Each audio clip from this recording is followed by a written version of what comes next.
الحمد لله رب العالمين والصلاة والسلام على سيد المرسلين بعد فأعوذ بالله من الشيطان الرجيم بسم الله الرحمن الرحيم قل إن كنتم تحبون الله فاتبعوني يحببكم الله صدق الله العظيم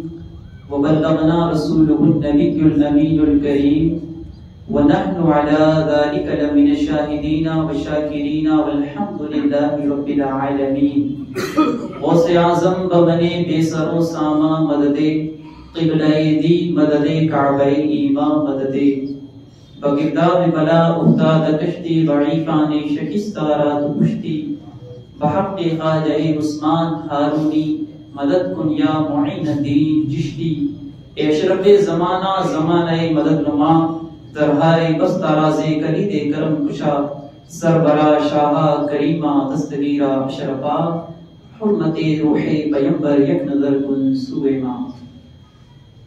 آئیے سب سے پہلے درود پاک پڑھیں. الصلاۃ والسلام علیک یا رسول اللہ وعلی آلک واصحابک یا نبی اللہ. الصلاۃ والسلام علیک یا حبیب اللہ وعلی آلک واصحابک یا نور اللہ. فرمان مصطفیٰ صلی اللہ تعالی علیہ وآلہ وسلم نے کہ تم جہاں بھی ہو مجھ پر درود پڑھو کہ تمہارا درود پڑھنا مجھ تک پہنچتا ہے. صلو علی الحبیب صلی اللہ تعالی علیہ وسلم. پچھلے جمعہ کو ہم نے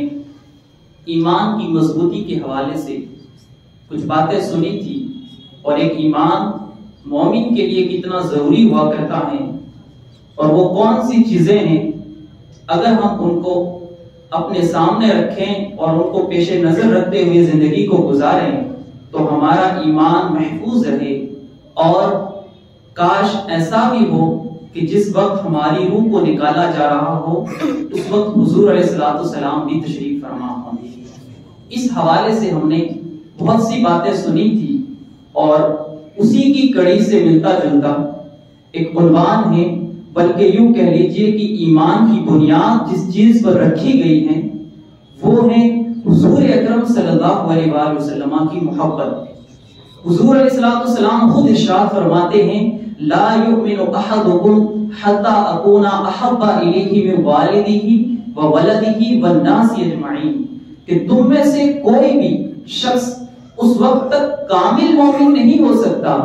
جب تک کہ وہ اپنے والدین اپنی اولاد اور پوری دنیا والوں سے زیادہ مجھ سے یعنی حضور اکرم صلی اللہ علیہ وآلہ وسلم سے محبت نہ کرے. تو پتہ یہ چلا کہ ایمان کی تکمیل کا ایمان کے کامل ہونے کا جو ذریعہ ہے وہ حضور اکرم صلی اللہ علیہ وآلہ وسلم کی محبت ہے اور اسی کے ذریعے سے انسان اپنے ایمان کو محفوظ رکھ پاتا ہے. جس کے پاس حقیقی معنوں میں حضور اکرم صلی اللہ علیہ وآلہ وسلم کی محبت ہوتی ہے ان کا عشق ہوتا ہے وہ ہر مقام پر شریعت کے اصولوں کو اپنے سامنے رکھتے ہوئے پیش نظر رکھتے ہوئے زندگی کو گزارتا ہے اور جو منہیات ہیں یعنی جس سے شریعت میں منع کیا گیا ہے وہ ان سے بچتے ہوئے اپنی زندگی کو گزارنے کی کوشش کرتا ہے. ہم ذرا اس بات کو غور کر کے دیکھیں کہ آج کا یہ دور جس کے اندر انسان کے لیے گناہوں سے بچنا کتنا دشوار ہو چکا ہے. آج سوشل میڈیا کے ذریعے سے پہلے تو چلو یہ تھا کہ انسان نماز پڑھنے کے لیے آیا اور اس کے بعد جو کام کرنا تھا وہ کیا اور اس کے علاوہ گھر میں بیٹھ گیا تو وہ گناہوں سے بچ جائے. لیکن اب جب ٹیکنالوجی نے ترقی کی بلکہ اس کو زوال ہی کہا جائے گا کہ ہمارے پاس میں آج جب بڑے بڑے موبائل آ گئے اور ان کے ذریعے سے گھروں کے اندر وہ گناہ جن کا کبھی تصور نہیں کیا جا سکتا تھا ان کا کرنا گھر میں پوسیبل ہو چکا ہے. تو ایسے دور کے اندر اب گناہوں سے بچ کر کے اپنی زندگی کو گزارنا بڑا مشکل مرحلہ گزر چکا ہے اور انسان کے لیے سب سے بڑا امتحان اس وقت ہوا کرتا ہے جب وہ گناہ کرنے پر قادر تو ہو مگر وہ گناہ نہ کرے. گناہ کرنے پر قدرت یہ نہیں ہے تو اب اس صورت کے اندر تو چونکہ وہ وہ گناہ کر ہی نہیں سکتا ہے، اس لیے گناہ سے بچا ہوا ہے۔ لیکن کمال یہ ہے کہ انسان گناہ کرنے پر قادر ہوتے ہوئے گناہ کو چھوڑ دے، اور صرف وجہ یہ ہو کہ میرا مولا مجھ سے ناراض ہو جائے گا، رب تعالیٰ نے اس سے منع فرمایا ہے، تو بھلا میں اس کام کو کیسے کر سکتا ہوں؟ اور قرآن پاک کے اندر اس کے حوالے سے بشارت دی گئی ہے کہ وَلِمَنْ خَافَ مَقَامَ رَبِّهِ جَنَّتَانِ، کہ جو اپنے رب کے حضور کھڑے ہونے کی وجہ سے ڈرے اس کے لیے دونوں جنتیں ہیں۔ یہ اس شخص کے لیے وعدہ کیا گیا ہے کہ جو گناہ کرنے پر قادر تو ہے، اس کے باوجود وہ کر نہیں رہا ہے، وجہ صرف رب کی رضا ہے، اپنے رب کو راضی کرنا ہے۔ میرے پیارے اور میٹھے اسلامی بھائیوں، اگر رب کی رضا کے اسباب کی طرف ہم غور کریں تو ان میں سب سے بڑی جو چیز ہوگی وہ بھی حضور علیہ السلام کی محبت ہی ہوگی، کہ اسی کے ذریعے سے انسان اللہ تبارک و تعالیٰ کی رضا اور اس کی خوشنودی کو حاصل کرتا ہے۔ ہم ذرا غور تو فرمائیں، دنیا کے اندر کتنے سارے انبیاء کرام تشریف لائے، کتنے سارے انسان آئے، مومن بہت سارے ہوئے، ہر ایک کی خواہش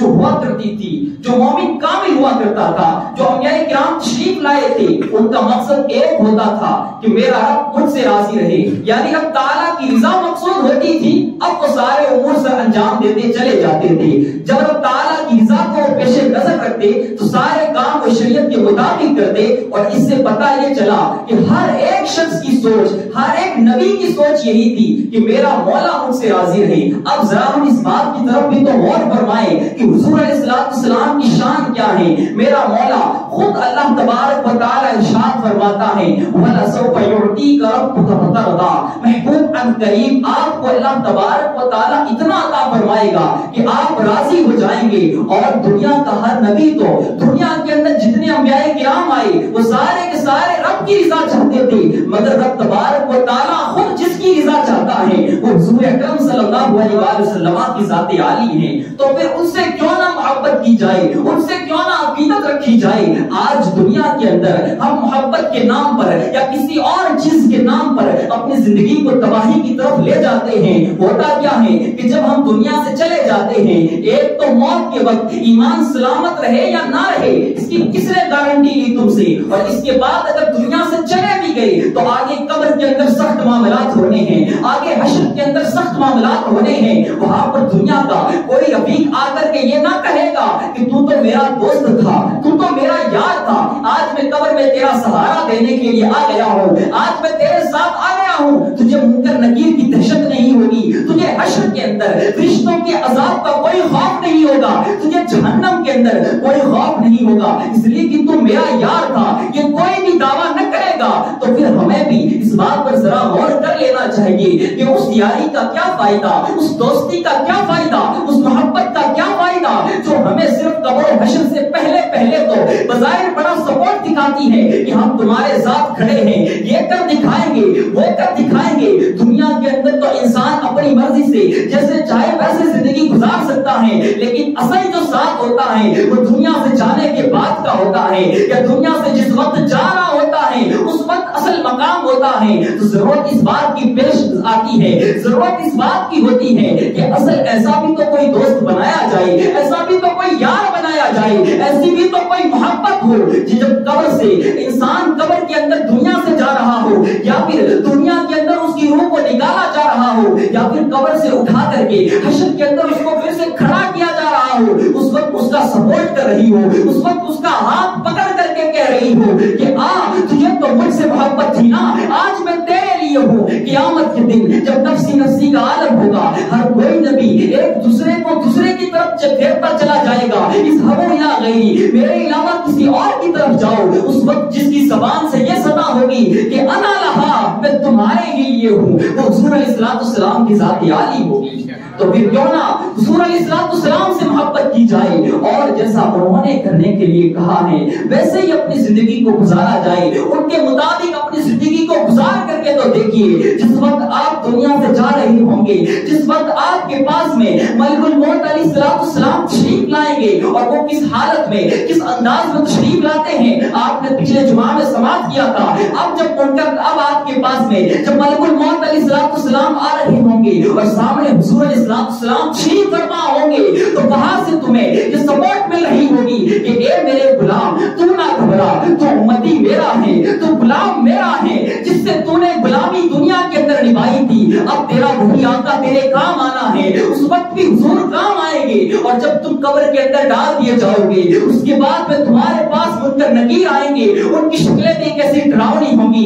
اللہ اکبر، لیکن اس وقت بھی چہرہ انور جس ذات کا دکھایا جائے گا وہ حضور اکرم صلی اللہ علیہ وآلہ وسلم کی ذات عالی ہوگی، اور جب حضور وہاں تشریف فرما ہوں گے تو کاش ایسا بھی ہو، اگر غلامی سچی ہوئی، اگر غلامی کے اندر حقیقی وفا ہوئی، تو میرے پیارے اسلامی بھائیوں یہ بات بعید نہیں ہے کہ جب فرشتے ہم سے پوچھ رہے ہو کہ اس شخص کے بارے میں تو دنیا کے اندر کیا کہا کرتا تھا، اس وقت حضور علیہ السلام خود ارشاد فرماتے فرشتوں یہ تو میرا غلام تھا، اس سے سوال نہ کرو، یہ بات کوئی بعید نہیں ہے، اگر دنیا کے اندر حضور علیہ السلام سے ہم نے سچی محبت کی تو ایسا ہو سکتا ہے، اور ایسا ہوا بھی ہے اور ہوگا بھی انشاءاللہ تعالی، اگر حضور سے محبت کی تو اب جب دنیا سے آپ تشریف لے جائیں گے، قبر کے اندر چلے جائیں گے، قیامت برپا ہو جائے گی، اس کے بعد کی جو مراحل ہوں گے ان کے اندر بھی حضور علیہ السلام سے صحابہ کرام نے جس وقت پوچھا تھا کہ یا رسول اللہ صلی اللہ علیہ وآلہ وسلم ہم کہاں پر آپ کو تلاش کریں گے، تو اس کے بھی آپ نے جو جو مواقع ارشاد فرمائے کہ ان جگہوں پر آ کر کے مجھے ڈھونڈ لینا، وہ ہر مقام حضور علیہ السلام نے جو بھی بیان کیا وہاں آپ صرف ایک ہی مقصد کے پیش نظر کھڑے ہوں گے کہ آپ اپنی امتیوں کو سپورٹ کر رہے ہوں گے، اپنی امت کو جہنم کی طرف جانے سے بچا رہے ہوں گے، تو یہ حضور علیہ السلام کی محبت ہے۔ اب ذرا اندازہ تو لگائے کہ حضور علیہ السلام کی ذات عالی کتنی خاص ذات ہے۔ آج دنیا کے اندر اگر کسی سے محبت یا کسی کو دوست بنایا جاتا ہے تو اس کا معیار یہ ہوتا ہے کہ وہ انسان ہر اعتبار سے اچھا ہو، جبکہ ایسا ہوتا نہیں ہے، کیونکہ کوئی انسان تمہیں ایسا نہیں ملے گا کہ جس میں کوئی عیب ہو ہی نہ۔ یہ بات اور ہے کہ جب آپ اندھی دھند کے اندر سوار ہو جاتے ہیں تو آپ کو وہ برائیاں دکھتی نہیں ہیں، اگر اسی کے سامنے تھوڑا سا جھگڑا ہو جائے نا، سارے اس کے عیب، ساری برائیاں تمہاری زبان پر آ جائیں گی۔ یہ اس کی اصل حقیقت جو اس سے تھوڑی سی انبن ہونے پر تمہاری زبان سے یا تمہارے دل کے اندر آ رہی ہوتی ہیں۔ تو پتہ یہ چلتا ہے کہ دنیا کے اندر ایسا کوئی نہیں ہے کہ جس کو ہم ہر عیب سے بری پا لیں۔ وہ ذات ہیں تو صرف ایک ہی ذات ہیں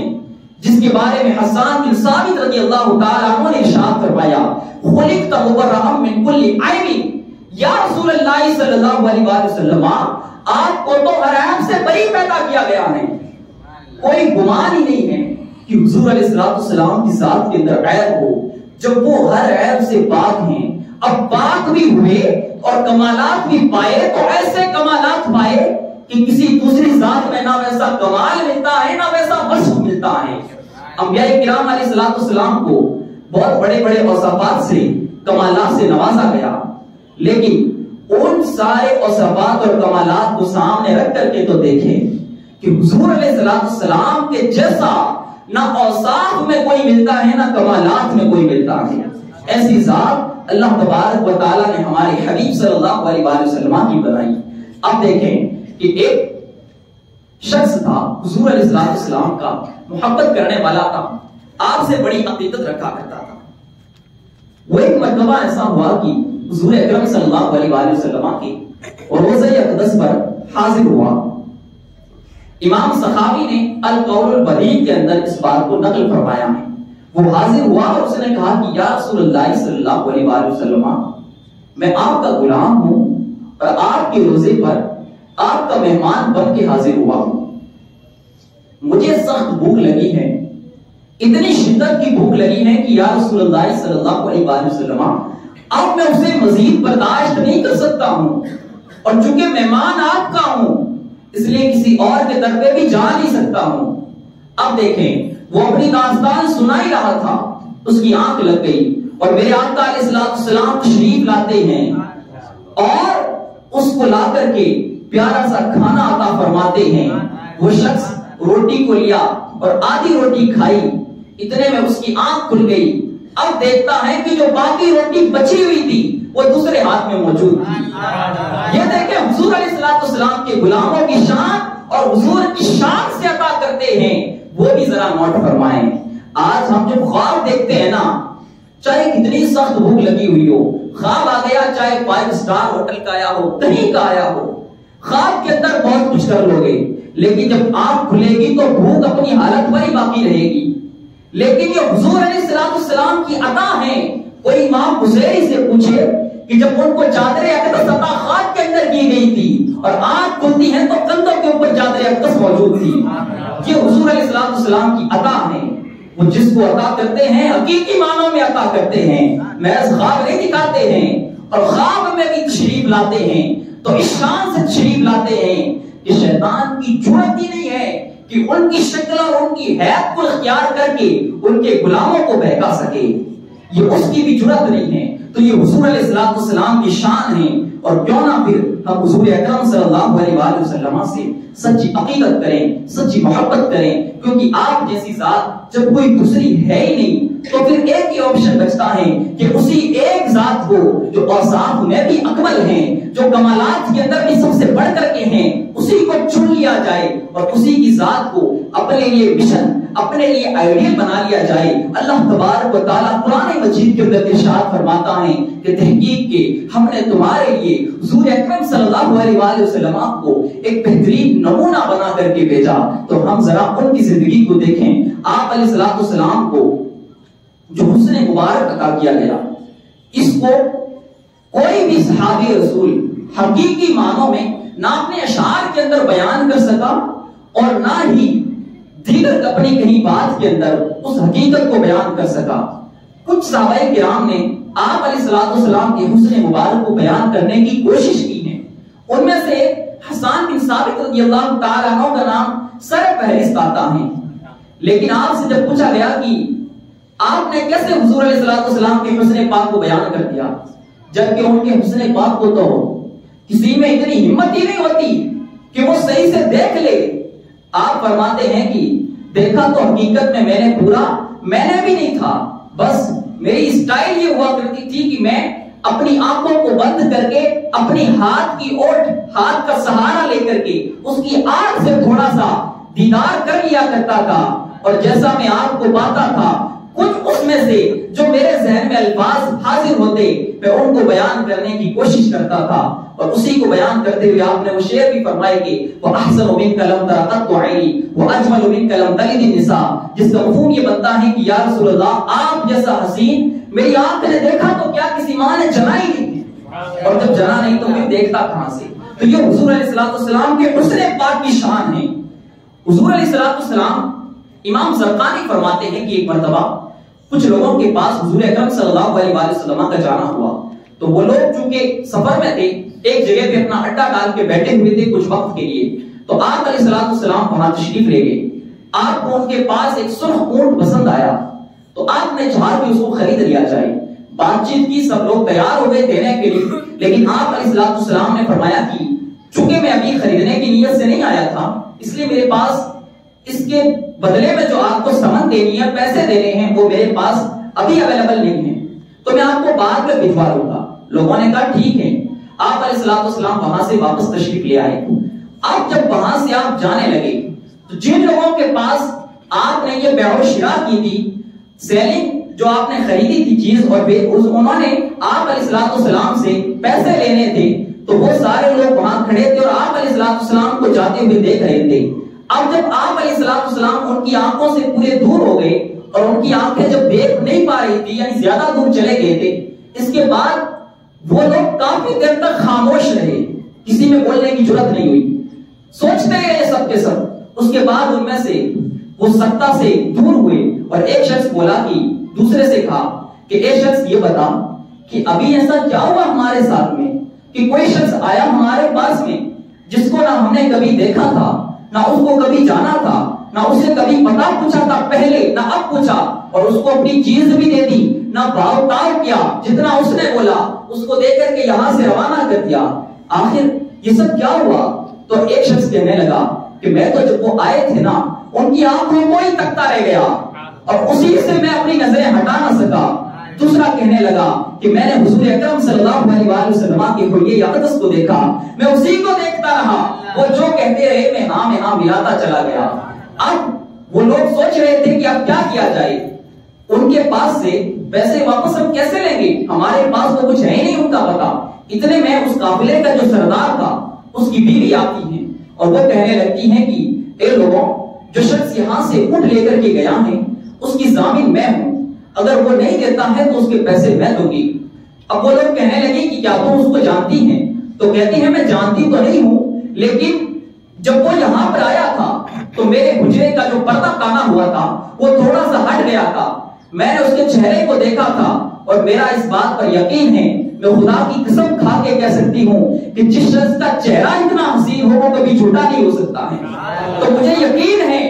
میں ضامن بن رہی ہوں چونکہ مجھے کچھ دینا ہی نہیں پڑے گا، ان کو آنا ہی آنا ہے۔ یہ باتیں چل ہی رہی تھی کہ کچھ دیر میں کچھ صحابہ کرام وہاں پر تشریف لائے اور پوچھا کہ کیا یہاں سے ہمارے نبی صلی اللہ علیہ وسلم کچھ لے کر کے گئے ہیں؟ تو ان لوگوں نے کہا جی ہاں۔ تو صحابہ کرام نے کہا کہ آپ کے لیے حضور علیہ السلام نے قیمت تو بھیجی ہے، اس کے ساتھ میں کچھ کھجوریں بھی آپ کے لیے تحفے کے طور پر بھیجی ہیں۔ اب وہ لوگ کہنے لگے کہ یہ سب آپ رہنے دیجئے، وہ سب بعد میں جو کرنا ہوگا وہ ہم کر لیں گے، پہلے یہ بتائیے کہ وہ تھے کون اور ہم کو ان کے پاس لے چلیے۔ وہ سارا قافلہ حضور علیہ السلام کے قدموں میں حاضر ہوتا ہے اور جب یہ داستان آپ صلی اللہ علیہ وسلم کے سامنے رکھی گئی، اس کے بعد وہ سارے کے سارے لوگ حضور علیہ السلام کے زبان اقدس سے کلمہ طیبہ پڑھتے ہیں، مسلمان ہو جاتے ہیں۔ تو یہ حضور علیہ السلام کا مقام و مرتبہ، ان کا حسن باکمال کہ اس کو دیکھ کر کے لوگ اب وہ کس کنڈیشن میں ہیں وہ اس کوئی نہیں سنبھال پا رہے تھے، اور جو وہ کہتے چلے گئے خود کرتے چلے گئے۔ تو کیوں نہ ہم حضور علیہ السلام سے سچی عقیدت کریں، اور ہم نے حضور علیہ السلام کو دیکھا تو نہیں ہے لیکن نہ دیکھتے ہوئے بھی اگر حقیقی محبت ہمیں ہوگی تو اس کا صلہ بہت بڑا ملے گا۔ اس لیے اللہ تبارک و تعالیٰ کی بارگاہ میں بھی میں دعا کو ہوں کہ ہمیں اللہ تبارک و تعالیٰ حقیقی عاشق رسول بنائے، اور ہمیں بھی ضرورت اس بات کی ہے کہ ہم حضور علیہ السلام سے سچی محبت کریں۔ بیانات ہم بہت سارے سنتے ہیں، کبھی اسٹیج پر، کبھی جمعہ کے اندر، لیکن کبھی ایسا نہیں ہوتا کہ ہم جمعہ کا بیان سن کر کے گئے ہو اور گھر تک ہمارے دل کے اندر وہ باتیں ذہن نشین رہی ہو کہ ہم نے سنا تھا کہ یار حضور کی محبت میں زندگی گزارنی چاہیے، تو اب بدنگاہی میں کیوں کر رہا ہوں، اب موبائل کا غلط استعمال میں کیوں کر رہا ہوں، یہ ساری باتیں اسی وقت ذہن سے نکل جاتی ہیں جب ہم مسجد سے باہر جا رہے ہوتے ہیں۔ تو عزم مصمم کر کے اٹھیں، اس بات کا پختہ ارادہ کر کے اٹھیں کہ جیسے مسجد کے اندر ہماری نیت اچھی بنتی ہے اور ہمارا دل یہ چاہتا ہے کہ ہم یار حقیقی عاشق بن کے زندگی گزاریں، ویسے جب ہم باہر بھی نکلے نا ویسے کہ ویسے ہمارے دل کے اندر حضور کی محبت موجود ہو، اور جس کے دل کے اندر حقیقی حضور کی محبت موجود ہوگی وہ کبھی نہ گناہوں کے قریب جائے گا اور کبھی نہ نیکیوں سے دور ہوگا۔ اس کا بہترین ذریعہ جو آپ کو ہمیشہ نیکیوں سے وابستہ رکھے، گناہوں سے دور رکھے، آج کے اس پرفتن دور کے اندر دعوت اسلامی کا مدنی ماحول ہے۔ اگر آپ لوگ چاہیں، بلکہ میں آپ کے لیے بھی مناسب یہی سمجھتا ہوں کہ آپ اس کو ضرور اختیار فرمائیں، دعوت اسلام سے ضرور جوائن ہو جائیے، اور ہفتہ وار اجتماع پاک جو ہر جمعرات کو عشاء کی نماز کے بعد فیضان مدینہ میں ہوتا ہے وہاں پر تشریف لائیے، اور اس کے علاوہ اپنی اسی مسجد کے اندر دعوت اسلامی کے زیر اہتمام ہر روز عشاء کی نماز کے بعد مدرسۃ المدینہ بالغان، یعنی جو بڑے لوگ ہیں اب مدرسے میں جانے کی جیسے وہ نہیں ہے، یعنی کافی عمر زیادہ ہو چکی ہے، تو ان کے لیے یہاں مدرسے کا اہتمام ہوتا ہے۔ تو گزارش میں آپ سے کرتا ہوں کہ اس کے اندر بھی آپ حضرات شرکت فرمائیں اور قرآن پاک صحیح ڈھنگ سے پڑھیں، تبھی آپ کی نمازیں صحیح ہوں گی۔ تو حضور علیہ السلام نے چونکہ خود بھی ارشاد فرمایا ہے کہ جعلت قرۃ عینی فی الصلاۃ، میری آنکھوں کی ٹھنڈک نماز کے اندر رکھ دی گئی ہے، تو اب اس نماز کو ہم جتنے اچھے طریقے سے پڑھیں گے حضور علیہ السلام کی غلامی کا اور حضور علیہ السلام سے وفاداری کرنے کا جو پروانہ ہمیں اس سے اتنا ہی زیادہ اچھا ملتا چلا جائے گا۔ اللہ تبارک و تعالی ہمیں اپنا اور اپنے پیارے حبیب صلی اللہ علیہ وسلم کا مخلص عاشق بنائے۔ وما علینا الا البلاغ، استغفر اللہ ربی من کل ذنب۔